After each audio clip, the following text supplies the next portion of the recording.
What's up? I'm Ed and he's Michael. We're Conquer and Hold. We're a Riftbound podcast talking about all the weekly Riftbound goodness. We also stream every Monday at 6:30 at the People's Card Shop Twitch. Come check us out on our Nexus night. Michael, what's today's episode about? On Conquer and Hold today, we're going to take a look at some Origins deck lists. Spirit Forge is just around the corner, but we're still in Origins meta, and a couple skirmishes still have to happen. So if you want a deck list to take to your skirmish, this is definitely the video for you. So we're going to take a look at some smaller skirmishes, but this is the bigger tournament that we're taking a look at for this video. 5K constructed with 163 players. The deck lists that were available to look at were a Master Yi, Misfortune, and Annie topping list.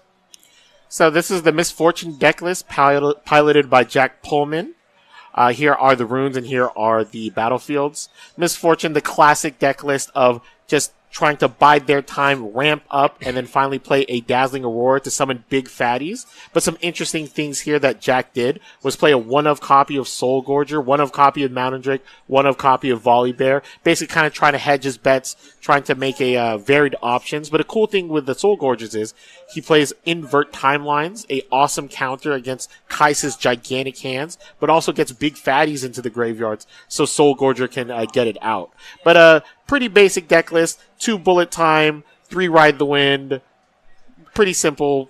I like how it's a smaller combo instead of the bigger one we normally see with this offshoot Misfortune thing with 3 Soul Gorgers. You're not totally ruined if you like Soul Gorger isn't good because it's not that big. It's not a big part of your package. And the cool thing about having orange is having Unyielding Spirit, being able to prevent all damage from an ability's damage. It's cool stopping a Cathian Rain, Hextech Ray, stuff like that. Awesome stuff. Get to use the powerful stuff of Rebuke, Fading Memories, Possession, and just the extra primal strength to just hedge their bets against removal and to stop big pushes, being able to hold. There's like 2 ways that orange purple can fight. They bounce stuff back or they make their things big, which is really nice with the primal strength when your people are already gigantic. And he's really playing into that strategy in spades. Next deck we have here is Master Yi, and this is a Aurora version of Master Yi. For the Aurora version, you've probably seen this a million times before. You play the Aurora, and the ones you're trying to get up the top is your Wildfire, your Mountain Drake, and your Deadbloom Predator. Something that a lot of Master Yi decks do also run is the Tasty Faefolk. It's unfortunate sometimes when you hit the Tasty Faefolk off the Aurora, but it's just so good in the mid-game, and it's so good when it dies that it's just a staple in this deck, even though it's not the biggest creature. Yep. My favorite part about it is the sideboard, which he gets to here with the 3 Clockwork Keeper, the 3 Stalwart Poro.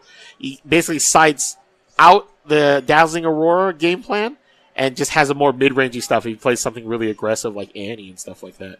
Yeah, I like a lot of these sideboards being smokescreens from time to time. Because when your opponent gets deciding cards versus you, you're like, nah, I'm not that deck anymore. Mm-hmm.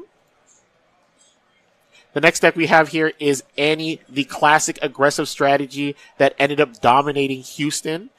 Here are the runes and here are the battlefields. So Annie, the classic deck list of setting up early aggro. Once she gets to 6 points, they get to set up the awesome Vi Ride the Wind combo where you get to just gank both battlefields really strong. The cool thing about Annie is she has all these powerful spells that just are unlocked because of Annie's hero legend ability. Yeah. Ride the Wind, the ganking creature, is so strong and so cool. I just can't wait for more like big, unique gank creatures so that this purple combo can, have more options instead of just a Vi. Yep. It just plays all the best red creatures and a bunch of really good purple spells. Side deck, just run the Draven in cases of really big big creatures. Draven gets like massive along with your Vi's. You don't always want to use Vi to take down big creatures because you have to expend all the stuff in your graveyard. So you have the additional Draven and the additional Rebukes in order to help you fight those decks that are bigger than you. An interesting thing that I do have to say about this deck list is actually him citing Scrap Heap. What often we see in the Annie deck list is that we see Scrap Heap in the main deck with Zon Warrens. But if Annie's going to be a popular deck, then having both Zon Warrens available is going to be a little, conflicting. So if you have the ability of saying, hey, I get to choose when Zon Warrens happens. Your opponent can't have Zon Warrens in the first game, so the second game, they can't keep scrap heaps in. So you get to take advantage of that, and they can't take advantage of that. So I like the actual strategy of not maining Zon Warrens game 1, at least. Now for the rest of the video, a little bit of a smaller kind of skirmish. This one is a 33-player. First place was Victor. Victor is a classic aggro deck where it's running all of these 3-drops that are pumping out recruits. We have the Lecturing Yordle and the Sentry in order to draw cards. And the star of this deck and a lot of yellow decks is the Spectral Matron. Early on in Origins, we didn't really feel how strong Matron was, but being able to summon back any of your 3-drops or 2-drops back from your graveyard and getting their effect again is so strong. Getting 2 recruits, getting to draw cards, just repeating your effects is so super nice. Your classic kill spells, and then opting for 3 copies of the Victor signature spell in order to manipulate that battle math. In the side deck, in order to kill big decks, we have Leona and Imperial Decree. For our pseudo AoE removal, we also have Thousand Tail Watchers. It's a very good blue card. And a card that I didn't know that was in a lot of Victor decks was Call to Glory. It's a reaction, gives +3 might, but if you spend the buff, it's cheaper. It's just kind of a good card when you're trying to keep your Victor alive when they ping it down and you use Call to Glory to give it +3 might. It's like a counter to any Kaisa ping spell, which is cool. Yep, really strong against Falling Star. Next off here, we have another smaller skirmish where we're going to be taking a look at Draven, Darius, Master Yi, and too early for that, and an Ahri deck. So here we go. Here's the Darius deck list. It was piloted by Julian. Here are the runes. Here are the battlefields. The classic Darius baited hook, one of my favorite strategies of the Origins. The cool thing about Darius is you get an extra mana basically every turn due to his Legion hero ability, and you're able to spam out a lot of creatures really fast. So it's a really strong, really quick 1-2 punch aggro deck, and it uses a lot of the red and yellow removal that is patented that day to just dominate the board and kind of end the game really quickly. And here's the sideboard. A lot of interesting stuff here. Vayne, mainly just for more kind of being aggressive. And then Shen, when you're trying to hold more, trying to be a little more defensive. Imperial Decree to break the boards. Grand Stratagem, again, to break the boards, but indifferent, pump up your creatures. Salvage, a one of Aurora hate. Not really big fan of gear removal in the Darius deck because you should just try to kill him as fast as possible. And then Facebreaker, just trying to get rid of the big tanky units. Next deck we have here is Mid-Range Master Yi. Mid-Range Master Yi is really nice because in that game 1, having it going first and getting a 2-drop gives you such a lead on the game. So when you are that Aurora deck and you have going first, you still can get out-tempoed. So all these 2-drops, and then you also get to play Kiana, and she's very strong into Kaisa. You can pump her up. Your opponent has to ping her down, pay the deflect cost, but then you pump her up anyway, and they have to pay even more to target her again, and sometimes they don't even kill her. This is the reverse of the other deck, where turn 1, they go full mid-range, and then game 2, they side in that Aurora if it's good for the matchup, and they have in here the Rune Prison in order to stop combat focus deck, and the Unyielding Spirit in order to stop Kaisa from pinging down their creatures. And then we have my beloved Ahri, one of my other favorite decks to play in Origins. It is the classic control blue-green shell. And here are the battlefields, and here are the runes. And basically what it wants to do is set up an early hold, put up an Ahri, either the blue Ahri to defend stat-wise, or if you already know you got that lockdown, you play that green Ahri, gain some extra points, play Time Warp, go from 5 to 8 in a real quick, and it does that using a bunch of the green permission spells like Defy, and then uses a bunch of the blue removal like Singularity, and then uses also just Draw Engine, Consult the Past. That's a really interesting one. If you're planning to hold the battlefield, you might as well just play Consult the Past for pretty cheap. And then also a big fan of the Foxfire, a real cool one, being able to destroy a bunch of units in a battlefield for all those annoying little token decks. I really like Sona. I think she's kind of underrated right now, and in Spirit Forge, this deck is getting a huge buff with some of the new items that are able to double up on those, end of turn or conquer effects. But the Sona specifically letting you play all of these removal spells on your opponent's turn, but being able to tempo out, that's the thing in Riftbound is in a normal card game, you want to tempo out and use all your mana.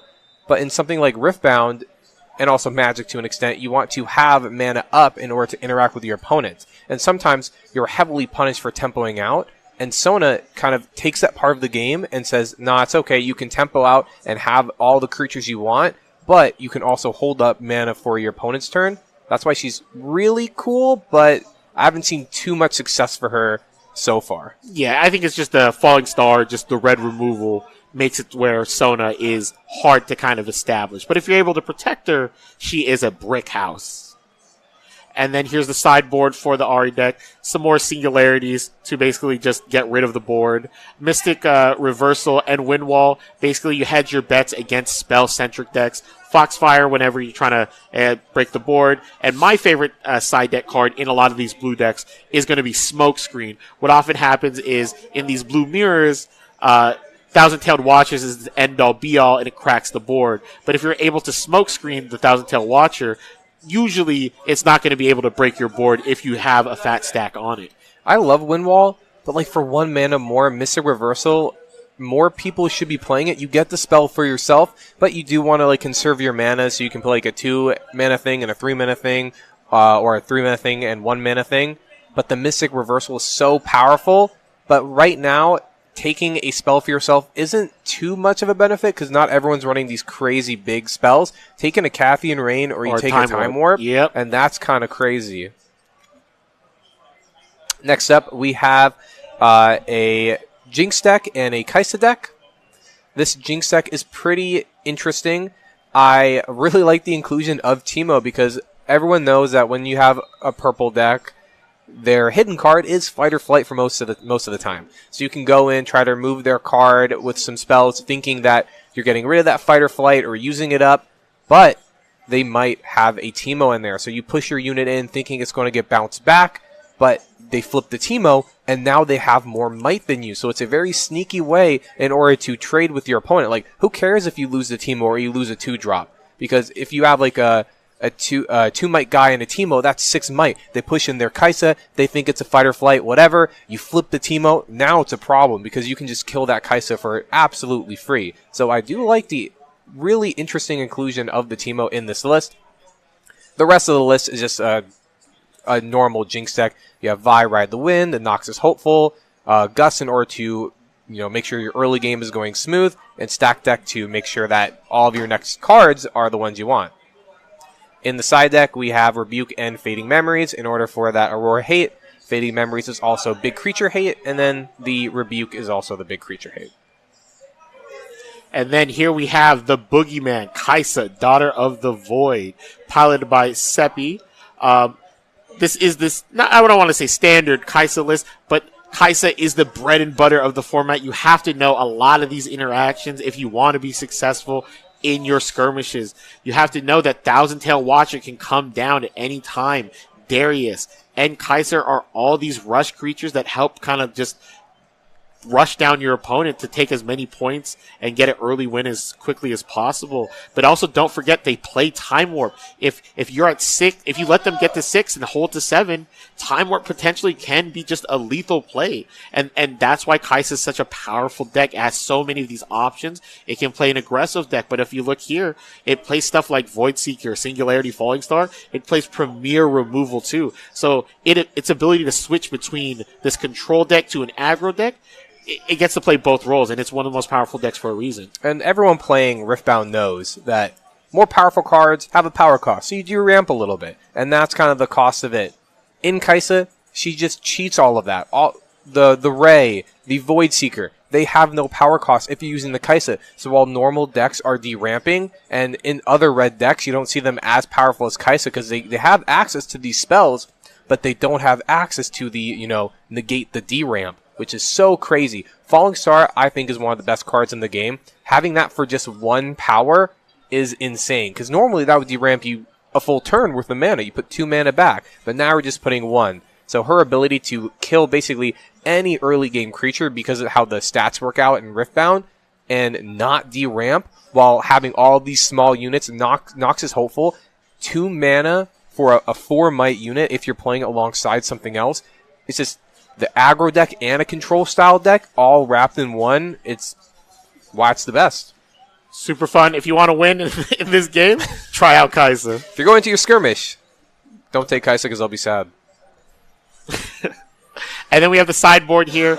We have the cleave. It's just being able to break more boards. Singularity. It's awesome in the mirror, being able to shoot down Kai'Sa plus a Darius.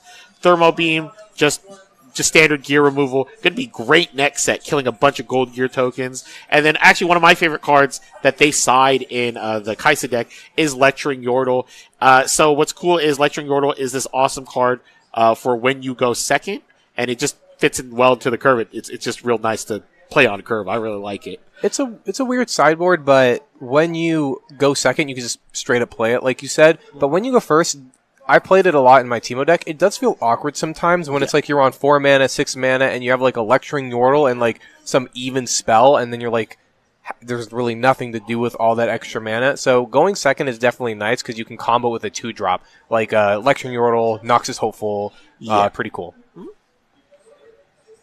And then our last deck is a pretty fun one. We have Yasuo. Yasuo is one of the champs in League that everyone loves to hate, but you can't deny that he's really cool, you know? One of League's favorites. In this deck list right here, you have all of the ways in order to buff up Yasuo and protect him with your counter spells, your Zhonya's Hourglass, but you have your 2 buff spells like your Discipline and your On Guard. This deck is running a really cool card called Rasta. It costs 1 less mana for every card you have in your graveyard.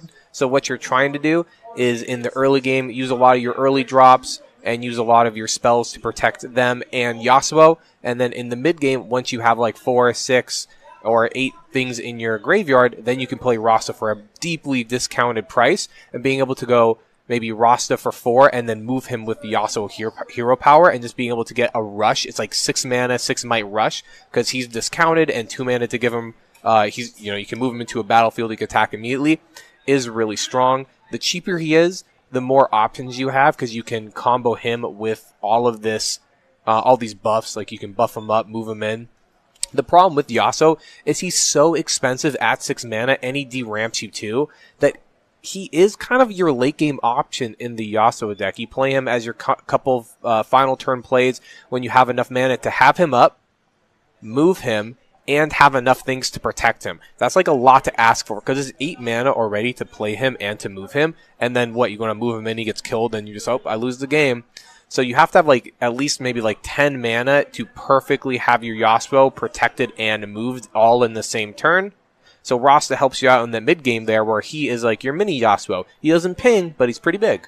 I just want to say we showed a large amount of decks today, and that's very important that even though Yasuo might not be the most meta deck, it will be relatively popular. He is a fan favorite, and that's one of my favorite things about Riftbound is we need to learn as much as we can about all these champions, about all these decks, so you can kind of like know how to play and predict like what it is, because Riftbound it's all about just skill checks and just making sure that they know that what a champion does, what I can and can't do.